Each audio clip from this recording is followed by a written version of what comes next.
Tonight's the night. Hey, great to have you here. So today I'll be reviewing episode 6 of Dexter Resurrection. As usual, we'll run through the episode details and then give an overall score at the end of either negative, neutral, or positive. As a quick reminder, if you enjoy talking about Dexter or other pop culture topics, please consider subscribing to the channel for more future content. So here we open things up with Dexter sweeping the front steps of Blessing's home as he sweeps away the episode title, which is a pretty cool visual there, so they're doing a pretty good job of having those titles really fit into the background. We then have Blessing come out to tell Dexter that his mother has just died, and this was pretty expected based on seeing her scene in the Previously on Dexter recap. Dexter tells Blessing that he'll attend her wake, so then Harrison brings over a couple suits for them, and we get a Hannah reference here when Harrison says that funerals are hard to attend alone. So it does seem like they're willing to include some of the later parts of the original Dexter in this show. We then have a pretty heartfelt scene where Dexter teaching Harrison how to tie a tie with the rabbit story. And before walking in, we have Dexter tell Harrison to brace himself for a lot of sadness, which we then pretty obviously open the door to the family actually celebrating her life. We also get a little bit of an awkward scene with Blessing's daughter, mentioning that Dexter was shot, which us as the audience know that it was by Harrison. We also have Harrison mention that Dexter knows so many people so quickly, and Harrison only knows like 3 people. But I remember thinking that in the original episode, Harrison knew so many people just in that first episode. Dexter then goes to pay his respects near Prudence's body and says to himself that he hasn't attended one of these since Rita. During this celebration, we cut over to Charlie, who's breaking into Red's apartment and sees a bunch of moldy food, so clearly he hasn't been here in a while. She winds up calling Prater and telling him that Red is MIA, and I'm wondering here, why don't they just text or call Dexter instead of breaking in? And then back at Prudence's celebration of life, we have Harrison tell Blessing's daughter that he's still figuring out what he's going to do with his life, which is definitely a little bit of a theme for this episode with Harrison's character arc. We then have Blessing's wife tell everyone to take home a cat decoration, since I guess Prudence has been collecting so many because Blessing was actually allergic to cats. We get a couple speeches in which one of the guests talks about second chances, even if undeserved, which feels pretty relatable to Dexter. Dexter then gives his own pretty half-hearted speech, and then we have Blessing go up for a speech, and he winds up breaking down before stepping away. We do then get Prater eventually call Dexter. Dexter winds up stepping out to take that call. He tells Prater that he no longer lives in his old apartment, so he can remain anonymous, which was a pretty nice save on his part, to which Prater says, "Come over ASAP." We then cut over to Harrison later on in the day, and he's continuing to try to figure out what he wants to do with his life, and he winds up grabbing this flyer from this NYU booth until his coworker Elsa winds up calling to ask Harrison to watch her kid, so he kind of realizes this may not be for me and throws that flyer away. We then cut over to Wallace and her partner interrogating the guy that Mia tried to kill, and he's explaining what happened with Mia that night. He claims she said that he would have been Mia's first kill in New York, which catches the detective's attention since Ryan Foster has already been killed there. We then get a little bit of the two detectives talking with one another. We have Wallace think that Ryan's death doesn't really match what Mia was trying to do with this guy Mark that they're questioning. But we have her partner trying to convince her that it's pretty reasonable for both crimes to have happened by just her. Suddenly and pretty conveniently, we get Batista showing up here to propose that Dexter and Harrison were behind the Bear Butcher and the Ryan Foster kills. And here we have Detective Wallace say that she knows who James Dokes was, but she didn't do the whole Bay Harbor Butcher to Ryan Foster 9 pieces thing that Batista keeps doing here. I've mentioned this before, but it still surprises me since she's supposed to be this kind of super genius detective, and now we can confirm that she clearly knew about the Bear Butcher case and James Dokes' involvement with that. Kind of a separate tangent here, but I was also wondering, wouldn't there be some kind of camera footage outside of Mia's apartment to check if Dexter was out there going into the apartment to plant that Ryan's watch evidence? But regardless, we have Batista then asked to join Wallace for the Mia interview, and he wants to bring Dexter's photo along to ask if Mia may know who Dexter is, and here I'm thinking, there's no way that Mia's gonna rat him out. Batista also winds up mentioning having one case that really haunts your career and points at the New York Ripper sign for her and says that his is the Bear Butcher. But how does he know that the Ripper haunts her? I guess the newspaper article being there was just kind of a lucky guess. We then shift over to Prater's estate where we now see Rapunzel and the Gemini Killer who greet Dexter as Prater walks in. Prater explains to them that Lowell is now missing and that Gemini Killer is pretty afraid that Mia's gonna rat him out since apparently he's on the FBI's most wanted list. But we do have Rapunzel counter with saying that they agreed not to rat each other out, but Gemini says that ratting him out would give somebody immunity, which kind of intrigues Dexter. Here I'm thinking that perhaps this will come into play later in the season.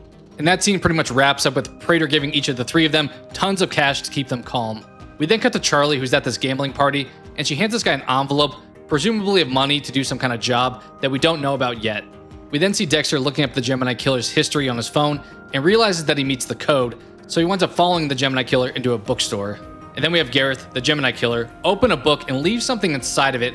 Dexter then goes to check out what's inside and sees an invitation there. He then flips to a certain chapter in the book of the Bay Harbor Butcher, and there's a picture of Dokes there, to which Dexter's kind of like, ah. We also have somebody spying on him here, which I think Dexter finally notices. I presume this was Gareth, the Gemini Killer. We then get a brief scene of Charlie once again visiting her mom in the hospital that felt a little bit irrelevant here, other than having some Prudence tie-in. And then we shift over to Harrison at Elsa's apartment to watch her son. Elsa mentions here that black mold is in her son's closet, and Harrison seems like he really wants to help out with resolving things with her landlord. We cut to Dexter coming home at night, and somebody's watching him from their car. Dexter then helps Blessing's son-in-law carry some ice bags into Blessing's home, and here I'm thinking that Blessing's family may be in some kind of danger, similar to how Rita and her kids typically were in the original series. Dexter eventually goes back to his apartment to find Gareth, the Gemini Killer, there waiting for him.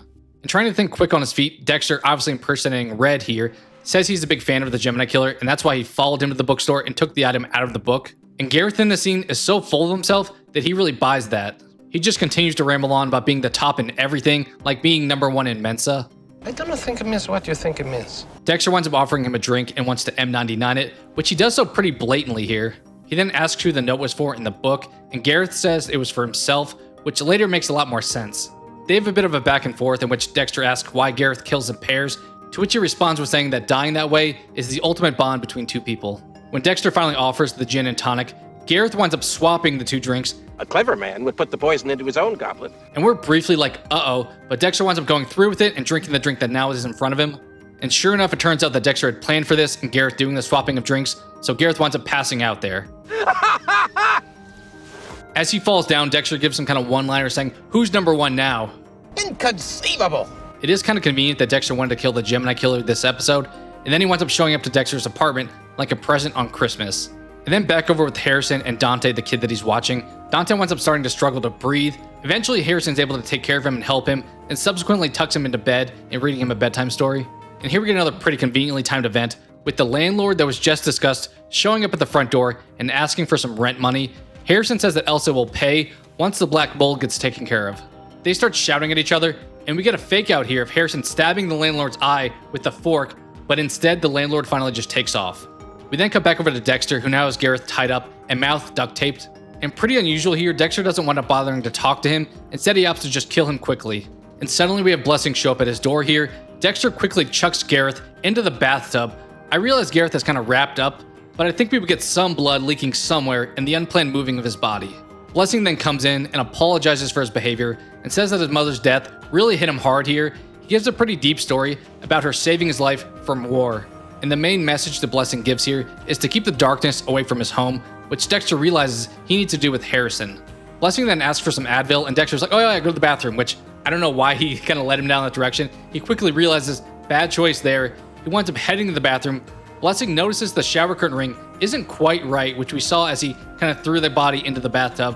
Blessing winds up fixing that shower curtain without looking into the tub though, so just a brief fake out of suspense. We then have Dexter put this now third body in the incinerator of this rough part of town. I still have no idea how he has no issues in this part of town based on that description. We then cut to Dexter and Harrison meeting at this diner the following morning. Harrison explains how he felt this urge to kill that landlord, which is a pretty odd conversation choice to have in public. Dexter then compares Harrison to Deb, saying they both shared a sense of right and wrong. He also tells Harrison to find his own path and mentions that second chances are for the taking, like was said at Prudence's wake. Dexter then gets a call from Charlie about a surprise meeting at a pier and tells him to bring trophies and tools. We then get the inevitable Wallace and Batista meet up to talk with Mia. Suddenly alarms go off and we see that Mia has been hung. And here us as the audience notice that we see the guy that Charlie paid off earlier in the episode announce her as dead, so clearly he actually killed her. So another pretty convenient protection for Dexter just in time. As he's heading to the pier, Dexter hears the news of Mia on the radio and wonders if Prater killed her off. I'm a bit unsure why this prison suicide would be on the radio. He just happens to be listening to the station at this time, and they happen to share this information. I don't know. But we have Dexter finally arrive at the pier and see Rapunzel there for a helicopter ride. And here we get a little bit of Dexter's inner monologue acknowledging that they're going to start to realize that it's him killing people off. As they're getting on the helicopter, we have Prater say that they're waiting for just Gareth at this point, and I wonder here how they would have talked to him because they wouldn't be waiting for him without ever having any communication with him. And sure enough, suddenly, Gareth shows up to the pier, and here we realize that they're actually twins. So the title Gemini Killer makes sense. It's not just two victims, it's two killers, the Gemini Killers. I am your brother, and you must let me help you get out of here. And I'm kind of wondering, does Prater not even know about there being two of them? Conveniently does seem like this version of Gareth is the one that has the phone from Prater. Either way, this Gareth probably knows that his twin was last with Red. And as they take off in the sky in the helicopter, the episode ends with Dexter making the realization, internally saying, the Gemini Killers, twins. And of the two twins, I assume the first serial killer gathering was with this quieter twin, and separately, most of this episode was with the louder, more boastful twin that talks about how much of a top performer that they are. I'm not totally sure how I feel about having a same actor twin plot for the show. We recently had movies like Sinners, The Monkey, and TV shows like You, which similar to Dexter, had a bit of a twin twist in it. It's definitely an idea that's been used a lot recently, but I will say it still mostly worked for me here.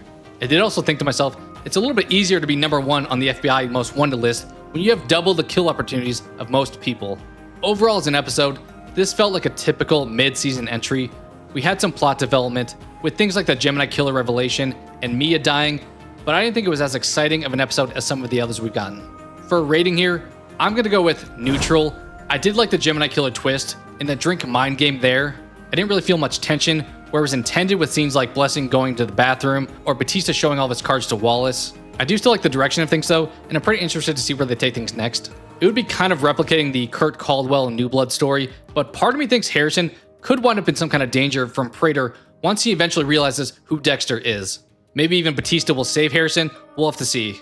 But those were just some of my thoughts. What did you think of this episode? What parts did you like or dislike? What are some of your theories on where they'll take things next? Is Batista getting a little bit too close to the fire? Let's talk all things Dexter Resurrection in the comments below.